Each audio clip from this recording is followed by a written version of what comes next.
We're at Sheldon Lake. So I just launched the canoe at the Devil Lake access point. It was actually pretty easy to find. I was able to input it into my GPS. And now it's battling a little bit of a headwind, which I thought the wind was supposed to come from the other way, but we'll manage. And heading to the portage to all these nice cottages. And here's the portage. 2.5 to 3 kilometers to get here. Not bad. Except they already took out the dock. Huh. So there's a paddle and carry recommended this way. That's 0.7 kilometers. And the portage is this way, which is 1 kilometer. I don't know how that works out. I mean, I don't want to have to get in the water and then after 100 meters start getting back on the portage again and have to reload my canoe. So I always say in Algonquin, I wish there was a way around some of them, so I'll take this way, see how it goes. Look at this atrocity. Doesn't look too bad, but when you get out on those beams, they all want to tilt this way. They're not really secure. Very interesting trail. Or you can just walk right through the water here, like the ATVs do.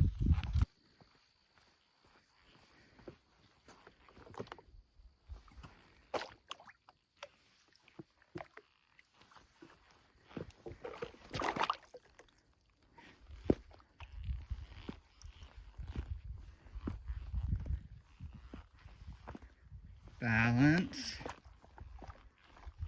Just the whole thing wants to just flip over to the right.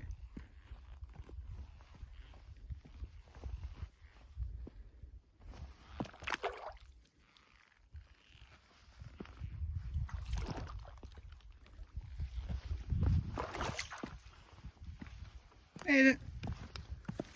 On hindsight, that was a terrible idea, taking the non-recommended ATV trail.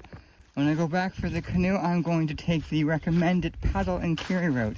See if that's any easier. Charge trail is nice and easy. It's an ATV trail. As you can see here, though, it gets a little muddy. But there are paths around the mud, which is quite nice.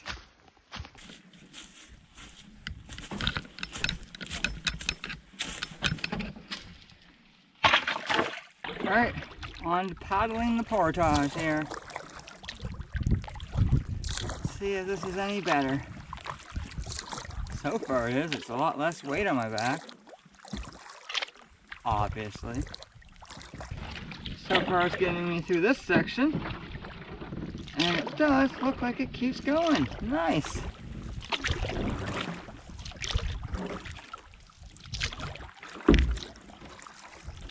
You can tell there's lots of beavers in here that might dam it up soon. But I have a feeling the park keeps destroying the beaver dams. Like this one here.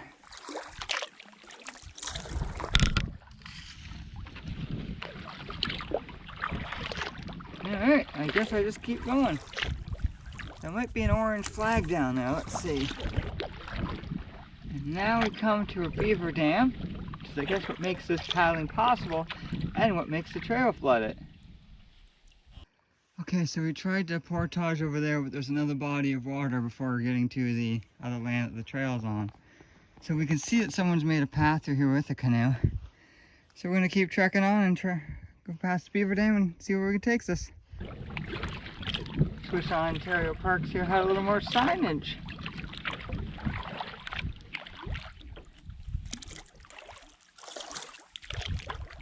But this does look well used up ahead of me. Yeah, this has got to be it.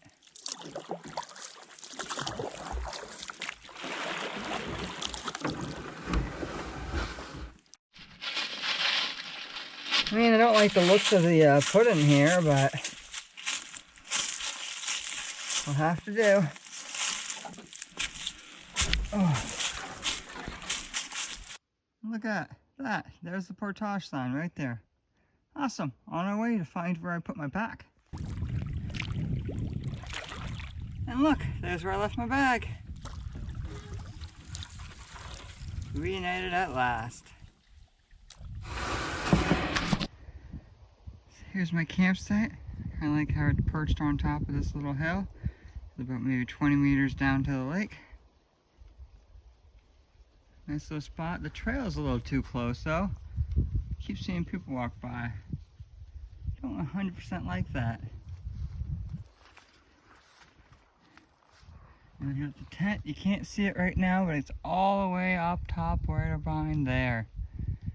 Where I'll get the nice eastern sun to wake up with. And here I'll have the nice western sun. Since there's not a lot of hours of daylight right now, I'm trying to get the most of the sun. I think I got a decent amount of firewood to get me through the night. And chop up this later. I think it's time to go explore and take a paddle. Well, am I ever pleasantly surprised. I didn't think they'd have thunderboxes here. This is an awesome treat. This is a pretty nice site, really nice fire pit. A site by the cottage. There's a lot of potential for firewood. Gorgeous fire pit. Decent view. And a nice little tent pad spot.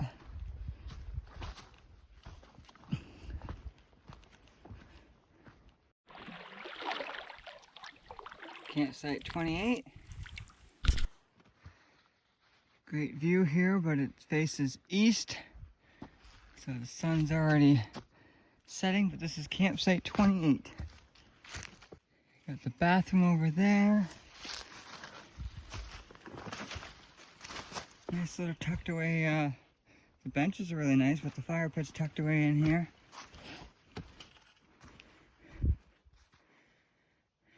Nice job there. And I'm assuming put your tent up somewhere back in here. Not a terrible spot, but I like more sun. It's a private property respect campsite. I'm looking to see if there's a portage. It looks like you could bushcraft one. There's an actual boat sunk in the water there. So just here at the end of Sheldon Lake, where it does say it's private property, but there's also a trail going through here on the other side of the private property. And I do have on my map there that I got that this is a portage, but I am not really seeing a very good one. I'm guessing where those boats were back there, it would go up here and portage around. This does not look like a very good portage. No, I wouldn't want to do this one. Alright, so we won't go this way tomorrow. We'll go another way. The goal is to get to Scrabble Mountain. And so we'll go for that. It'll be more of a hike the other way, about maybe 10K in total. But I think it'd be better than trying to hike all this stuff. Especially when I'm not really sure. It's not a marked portage, so I'm sure the guy maybe doesn't want people on it. So I'm gonna get off of it. I'm betting that's the portage. I got the tent. As you see, I got the tent perched up top here. The campsite down there, you can kind of see my canoe. Cool. Well, definitely not the sunset I was hoping for. Looks like it's over there. Maybe we'll try to get a different site tomorrow. Oh well. Just chopping up lots of firewood here, in case I do stay at this site. Or so I can have a big fire to keep warm tonight. A nice fire going, got some tea going, and got my, light going.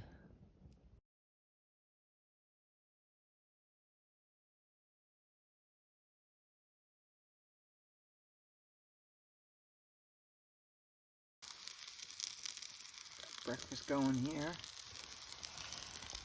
With the Tangier stove. And it is on simmer mode. I know in the past I haven't had luck cooking with this thing. It's either too hot or too low, but it's definitely going to take a little bit more time, but we'll see how it goes. So far, so good. Look at that nice golden brown on that sausage. All in all, I say I cooked a pretty satisfying meal here with the Tangia stove.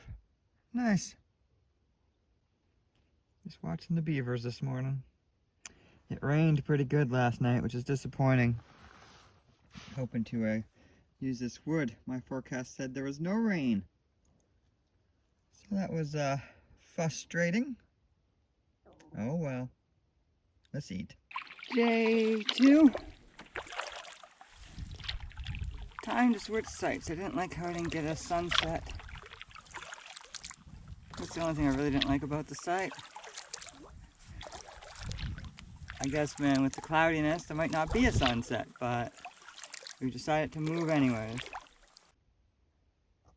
Campsite 32. Nice takeout for your canoe.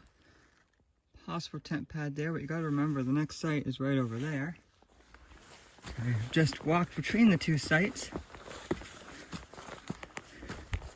Well, this site looks fairly nice.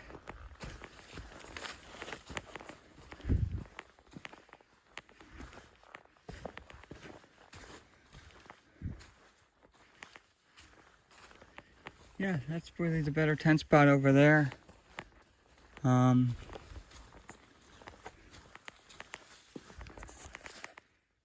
Nice fire pit, gorgeous view.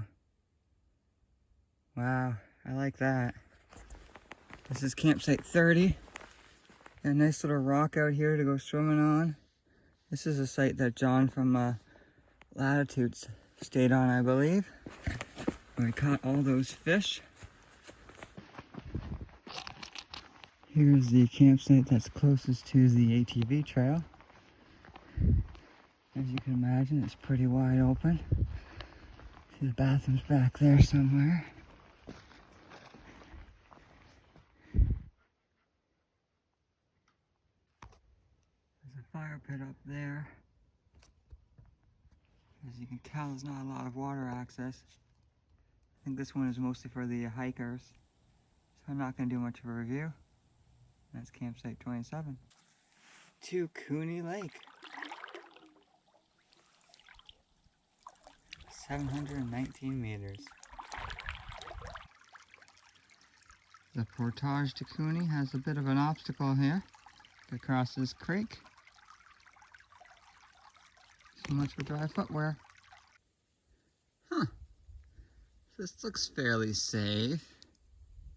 Hiking along the Ganaraska Trail, if I said that right. Loving these landscapes here. Nice little sedge marshy pond. Very interesting here. People left some money. Another one over here. Very interesting, because you imagine that was probably flowing in here. I think we're on top of Scrabble Mountain.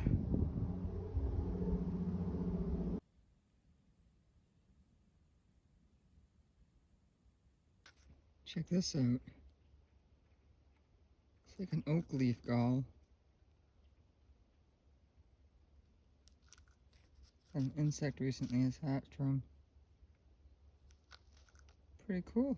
One of my favorite things here about late fall hiking, or even fall camping, is most of the trees have lost their leaves now. But if you want to see the colors, all you have to do is look down. Nature has centrally located them on the ground. And if you're out hiking, you probably need to be looking at the ground anyways. So this way you don't miss the fall colors. They're right there, centrally located for your convenience. Doesn't get any better. American Beach.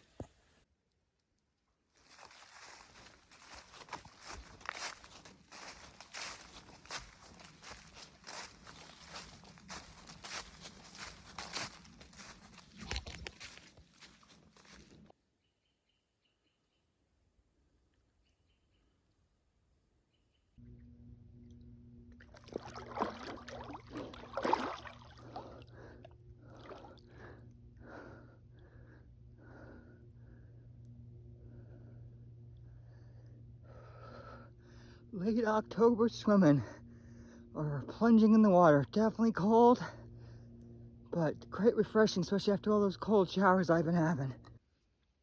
Got a wood all protected under the tarp. Tent set up over there. And a reading and relaxing and tea drinking spot right over there.